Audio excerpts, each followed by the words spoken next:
Well, hello! Welcome back to my channel. Shauna here to talk about IndigAthon. IndigAthon is a month-long readathon, and it is hosted by A2 Brody and Thor Wants Another Letter, Brody and Michelle, respectively. They have created this readathon to celebrate Native American Heritage Month, which is the month of November. And this readathon has a lovely bingo board, which I have written notes all over and printed out for that very reason. And it's available on their announcement videos, which I, of course, will have their announcement videos linked down below. And I really like bingo board ones like this because there are so many options. So there's really no way that you could not succeed, I guess, unless you just didn't read anything. Because you can double up on books for challenges and, you know, find a book that works for however many challenges you want. You can try to go across, diagonal, up and down, black out the board, whatever you want to do. I am mostly going to just try to get a bingo right here.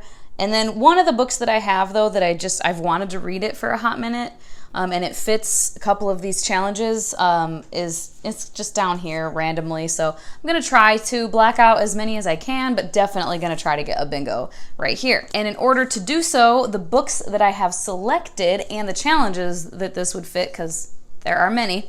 The first challenge is challenge number 6, Girl Power. Read a book by an Indigenous author who identifies as female. And technically, actually, I just realized that the book I mentioned that fits kind of random ones does fit this as well. So I'm gonna go with that because I have it with me.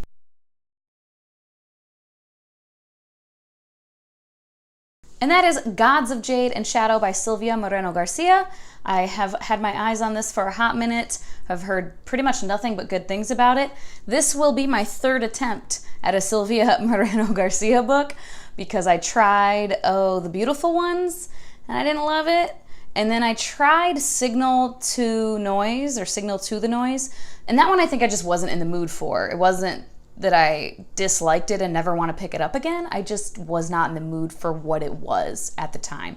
And then the next challenge across for me is On Res. Read a book that takes place on a reservation. Now, there's one that is a Hoopla ebook that I'm gonna check out that I think probably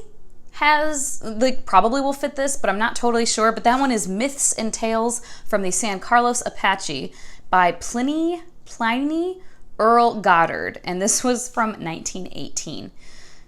So I don't know for sure though. The other one that I'm pretty certain does fit this is a book that I have ordered and I don't have it just yet. But it's one of the Dear America books. It is The Girl Who Chased Away Sorrow, The Diary of Sarah Nita, a Navajo Girl, New Mexico, 1863.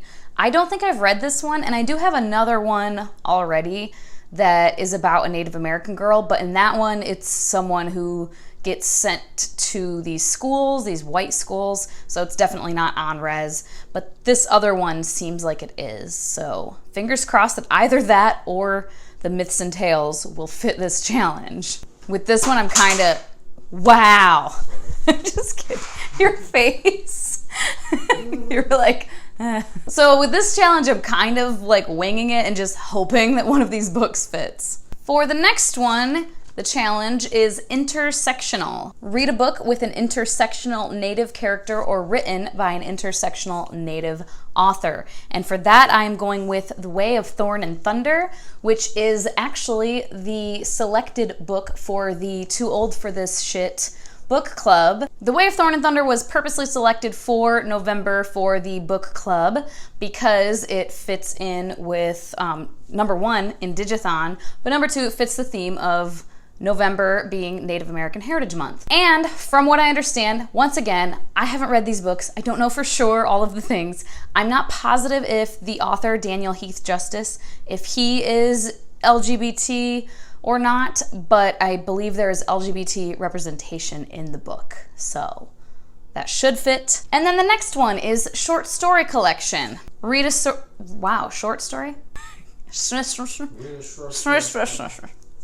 Read a short story collection by an Indigenous author. And this is going to be the Myths and Tales from the San Carlos Apache because it sounds like it's a bunch of short stories. So there you go. And then the next one is SFF read a science fiction fantasy by a native author. And Gods of Jade and Shadow would technically count because it is fantasy, but I wanted to try to get more books. I'm using a few for a couple, but you know, it's a whole month-long readathon. Readathon. Wow, Joshana. I cannot speak right now. I said readathon. Instead of readathon. That sounds fun. Shut up. Oh my god. I figured with a month-long readathon, I might as well try to challenge myself a little bit. So for this, I have selected The Marrow Thieves by Cherie Dimaline. And I feel like I had heard of this before, or have heard of this before. But it's in a world nearly destroyed by global warming, the indigenous people of North America are being hunted for their bone marrow, which carries the key to recovering something the rest of the population has lost, the ability to dream. Oh, I haven't said what any of these other fucking books are about. Jesus Christ. I am the literal worst booktuber. Okay, so Gods of Jade and Shadow, since I should probably say what it's about, I'm just going to read the very brief thing here. It's in the Jazz Age, but it says, the Mayan god of death sends a young woman on a harrowing, life-changing journey in this dark fairy tale inspired by Mexican folklore. Sounds fun. And The Way of Thorn and Thunder is, number one, very long. I have it on ebook, but it's like, you know, it shows you how long the ebook is, and it looks very long. But the Goodreads synopsis says, taking fantasy literature beyond stereotypes, Daniel Heath Justice's acclaimed Thorn and Thunder novels are set in a world resembling 18th century North America. The original trilogy is available here for the first time. Oh, blah, blah, blah, blah, blah, whatever. It's a one-volume novel now. The story of the struggle for the green world of the Everland, home of the forest-dwelling kin, is an adventure tale that bends genre and gender. I'm reading the individual synopsis for the original trilogy, like for each of the books. It's honestly a lot. It's an epic fantasy in this fantastical world where it sounds like there are mankind, humankind, and then there are other beings as well, the Eld folk. And they clashed, and it's been 1,000 years, and yeah, I don't know. And then the other book that I originally had for Girl Power, I don't have it right now, but it is requested from the library, and that is Queen of the Conquered by, Karen? Kaysen Calendar. And that one is a Caribbean-inspired fantasy, and I honestly don't remember that much about the synopsis of that one either. It's very new. I don't even think it's out yet. Yeah, this one's supposed to be published in November, so I might not even get it. But an ambitious young woman with the power to control minds seeks vengeance against the royals who murdered her family in a Caribbean-inspired fantasy world embattled by colonial oppression.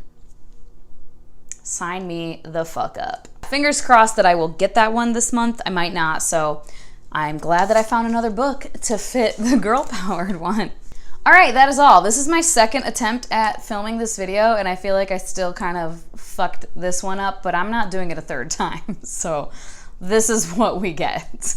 Also, this is gonna go up like hella late, probably on the 1st of November, so, you know, I'm really late to the game. But it's an entire month, so if you're just now finding out about it, you can still join in. As always, thank you so much for your time. Hope you guys have a wonderful day, and I will talk to you later. Bye-bye.